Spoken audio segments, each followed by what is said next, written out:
Supreme court ने हाल ही में एक टिप्पणी की है जिसमें कहा गया है कि जो सरकारें बुलडोजर अपराधियों के यहाँ चलाती है, क्या ये सही है या इसकी जांच होनी चाहिए।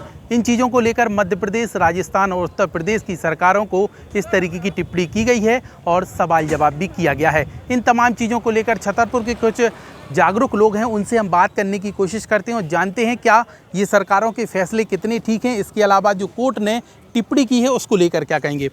जिस तरीके से भाई साहब हम देखते हैं कि सरकारें बुलडोजर चला देती हैं अपराधी बनते ही तुरंत ही, तो क्या ये ठीक है, क्यों ऐसा होता है? नहीं, ये बिल्कुल गलत है। सुप्रीम कोर्ट ने जो अभी जो संज्ञान में मामला लिया है, जिसको बहुत पहले लेना चाहिए था, जो अब उठा रही है सुप्रीम कोर्ट, तो अपराधी कोई भी हो, संविधान में कहीं नहीं लिखा किसी की संपत्ति को नष्ट किया है। अपराधी कोई भी हो, उसके साथ संविधान में जो धाराएं हैं बनाई है आईपीसी, उसमें जो उसके अनुसार कार्रवाई होने से किसी की संपत्ति नष्ट करने का किसी को अधिकार नहीं है। किसने दिया? कौन संविधान में लिखा कि अपराधी है उसका मकान गिरा दो? तो ये तो बिल्कुल गलत था। ये 3 सरकारें जो भाजपा प्रदेश में, जहाँ प्रदेश में सरकारें हैं, वहाँ पे अपराधियों के मकान गिराना ये गलत था और सुप्रीम कोर्ट बहुत दिन बाद जागी। इसको बहुत पहले इस पर टिप्पणी करना चाहिए और इस पर संज्ञान लेना चाहिए था। अब जो देर आई दुरुस्त आई, लेकिन अब ये बहुत अच्छा है और इस पर रोक लगना चाहिए कि अपराधी है वो उसका के लिए नगर पालिका, न्यायपालिका है, कार्यपालिका है, व्यवस्थापका है, लोकतंत्र में जनता के चुने हुए प्रतिनिधि हैं, विधानसभा है, लोकसभा है, राज्यसभा है, सबको दरकिनार करके केवल मात्र मकान तोड़ना, ये कहाँ की न्याय की बात है। तो ये तो बिल्कुल सरासर गलत था। और ये जो अभी सुप्रीम कोर्ट का इस पर टिप्पणी आई है, बहुत अच्छा मुद्दा आया है और इससे संपत्ति बचेगी। देश की किसी की भी ये करोड़ों की संपत्ति नष्ट करना वैधानिक अधिकार नहीं है पुलिस का या प्रशासन। अच्छा, जिस तरीके से अपराधी बनता है तुरंत सरकार बुलडोजर लेकर पहुंच जाती है, तो इस तरीके से क्या इसका दूसरा विकल्प नहीं हो सकता? नहीं, ऐसा नहीं है। माननीय सर्वोच्च न्यायालय द्वारा जो टिप्पणी दी गई है, मैं उसका स्वागत करता हूँ। क्या है कि बुलडोजर के अलावा भी और भी काफ़ी व्यवस्थाएं हैं, तो उनसे पूछताछ करना चाहिए, निष्पक्ष जांच करना चाहिए, उसके बाद कार्रवाई करना चाहिए। मेरा ऐसा मानना है। हाल ही में अभी मध्य प्रदेश, उत्तर प्रदेश और राजस्थान तीनों सरकारों ने मिलकर बुलडोजर एक्शन लिया था। इसके बाद जो सुप्रीम कोर्ट ने अभी टिप्पणी मांगी है, जवाब भी मांगा है कि यहाँ पे आप अपना जवाब दीजिए, तो क्या लगता है ये सरकारें कोई और उपाय नहीं निकाल सकती? क्यों नहीं निकाल सकती? क्यों नहीं निकाल सकते? उनके पास काफ़ी रेमेडी हैं, कई प्रकार के उपाय हैं जिनका वो समाधान कर सकते हैं। एक चीज़ भी होती है कि जैसे मान लीजिए किसी का मकान है, वो 4 बेटों के नाम है, लेकिन एक अपराधी बन गया और मकान पूरा गिरा दिया जाता है, इसको क्या कहेंगे आप? नहीं, ऐसा नहीं करना चाहिए। जैसे किसी का मकान गिरा देंगे तो बेघर का हो जाएगा, उसके रहने की व्यवस्था नहीं होगी, उसके परिवार वालों को रहने की व्यवस्था नहीं होगी, तो ये तो गलत है। जिस तरीके से सुप्रीम कोर्ट ने जो अभी टिप्पणी करी है, उसके बाद आपको क्या लगता है कि जो सरकारें हैं या प्रशासन है वो किस तरीके से अपराधियों पर कार्रवाई करे? नहीं, जो सुप्रीम कोर्ट ने जो टिप्पणी अभी की है वो पूर्व में करनी चाहिए, तो जिससे जितने लोगों का ये नुकसान हुआ है वो तो बच जाता। हम सुप्रीम कोर्ट के उस पर सहमत हैं। इस तरीके से अपराधी हम देखते हैं, अपराध का ग्राफ जो बढ़ रहा है, लेकिन बुलडोजर एक्शन जो हो रहा है ये कितना उचित लगता है? देखिए, किसी व्यक्ति का किसी घटना में अगर नाम आता है तो अपन एकदम से ये नहीं कह सकते हैं कि उस व्यक्ति ने ये अपराध किया है। कई बार निर्दोष व्यक्ति भी उस घटना में फंसा दिए जाते हैं या फंस जाते हैं। जब तक कोर्ट किसी अपराधी के विरुद्ध अपराध साबित नहीं करती, तब तक अपन उसको नहीं मान सकते हैं कि ये व्यक्ति अपराधी है। कानून में व्यवस्थाएं हैं, कानून में उपचार भी हैं, उसके कानून के अनुसार उनको दंड मिलना चाहिए। और निश्चित तौर पर ये काम जो एकदम से चल निकला है बुलडोजर वाला, वो निश्चित तौर पर निंदनीय काम है और सरकारों को ऐसे एक्शन से, बुलडोजर वाले एक्शन से बचना चाहिए। अपराधियों को पकड़ने के कई तरीके होते हैं, उनके पास हैं। ये नहीं है कि आप कोई भी अपराध घटित हुआ सीधे बुलडोजर लेके गए, आपने बुलडोजर चला दिया।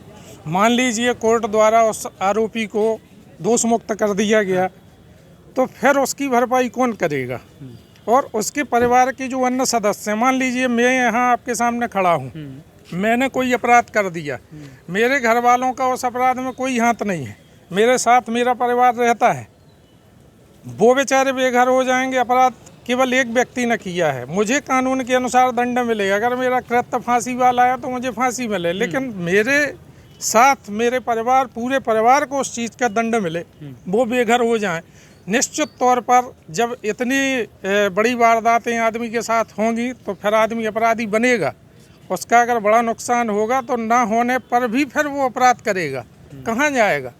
तो इस तरह के एक्शन पर रोक लगना चाहिए। माननीय सर्वोच्च न्यायालय ने जो टिप्पणी की है, निश्चित तौर पर सरकारों को इस चीज़ पर विचार करना चाहिए और इसके संबंध में कुछ नियम बनाने की आवश्यकता है और इस तरह की कार्रवाइयों पर रोक लगाना नितांत आवश्यक है।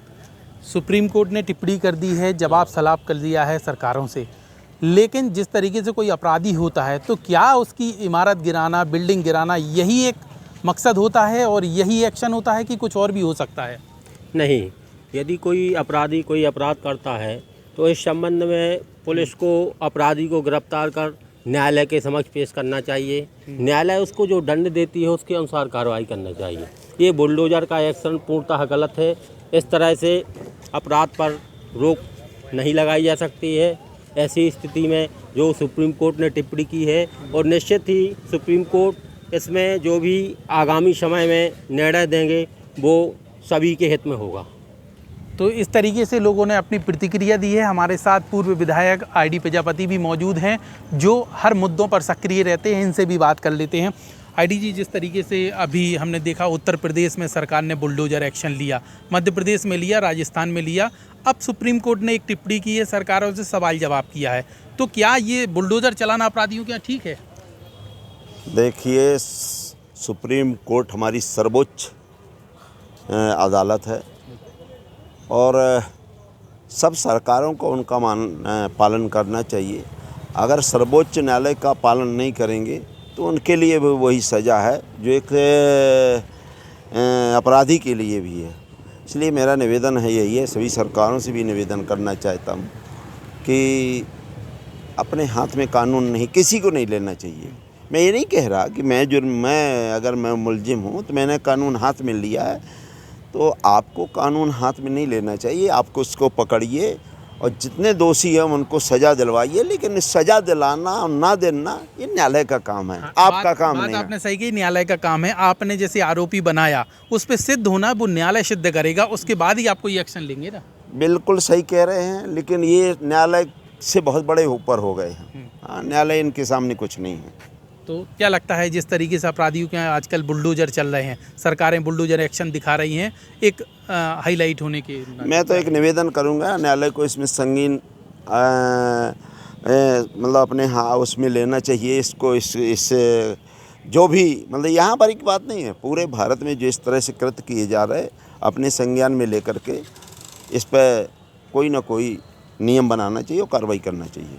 तो इस तरीके से लोगों ने अपनी राय दी है और ये कहा है कि जो सुप्रीम कोर्ट ने टिप्पणी की है, सरकारों से जवाब मांगे हैं, इसमें कहीं ना कहीं जब आरोपी जो होता है उन पर अपराध सिद्ध हो, नियम बनाए जाएं, जांच पड़ताल हो और उनकी ज़मीन की नपाई हो और जो भी गलतियां पाई जाती हैं उसके आधार पर कार्रवाई हो, ना कि अपराध होने के तुरंत बाद बुलडोजर एक्शन होना चाहिए। छतरपुर से कैमरामैन राहुल माली के साथ लोकेश चौरसिया, MP तक।